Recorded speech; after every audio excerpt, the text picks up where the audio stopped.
Through the generous contribution of Dr. Lewis's family, we're very fortunate to be able to share with you these timeless recordings of Dr. M. W. Lewis, a self-realized American yogi. Dr. Lewis was Paramahansa Yogananda's first American disciple and dearest personal friend. The wisdom Dr. Lewis imparts through these teachings will give you a dynamic and practical insight into the ancient science of yoga as taught by Paramahansa Yogananda.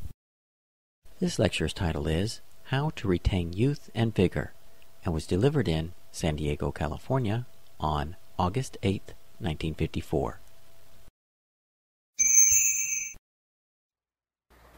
Subject this morning, how to retain youth and vigor. I will not keep you very long.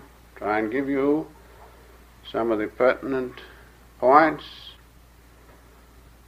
and so that you will be able to keep a youthful feeling body full of vigor and zeal. Now, it is possible to retain youth and vigor if you scientifically live materially, mentally, and spiritually. But it will not come unless you live scientifically on these three planes. You may live on the physical plane, fulfill all the natural laws, but if you neglect the other two, you will lose out. Of course, if you live on the spiritual plane alone and have God contact, you may neglect the others. But it's much easier if you obey all the laws, the three laws, physical, mental, and spiritual. Now let us take up first the obeying the physical health laws, taking up just those important points. First, we must get used to, and this is very important, vegetable proteins. Proteins, as you know, are those things which build the body and repair it and keep it youthful. It is not done by other things.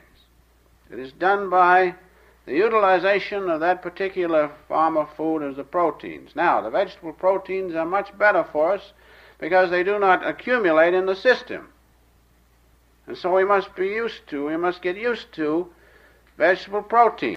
Of course, nuts are hard to digest, but if they are ground up and mixed with fruit juices, then they can be utilized by the body without distress.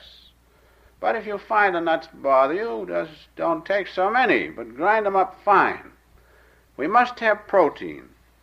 We must have protein. The body must have protein to retain its youthful form and be vigorous. That's very important.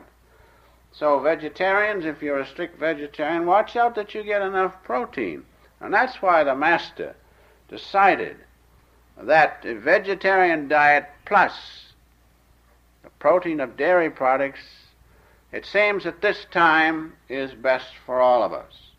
Be sure and get enough protein if you want to be youthful, full of pep.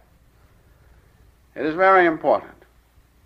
Now, one other thing I must say before I leave this subject of protein, especially in food, it is this, that there is a difference.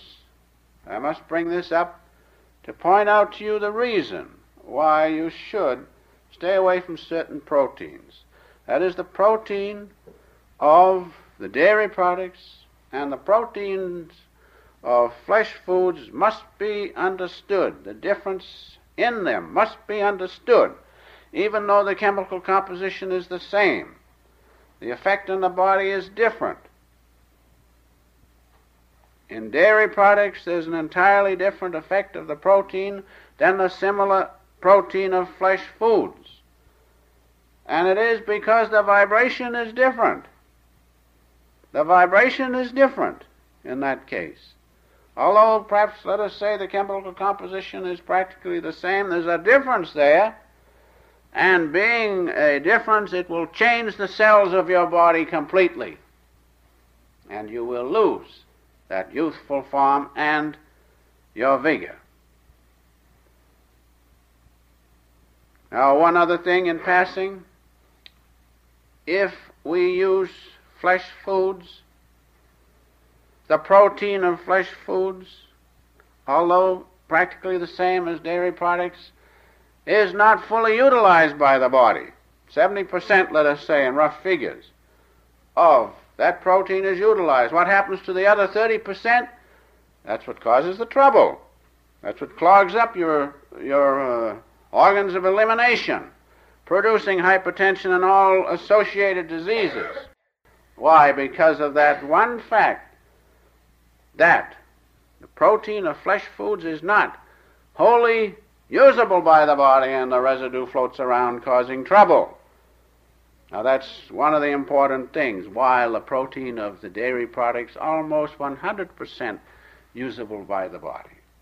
No residue floating around causing you trouble. Now that's one reason why we should stay away as much as possible from flesh foods. And the other is, as I have said, the vibration is different.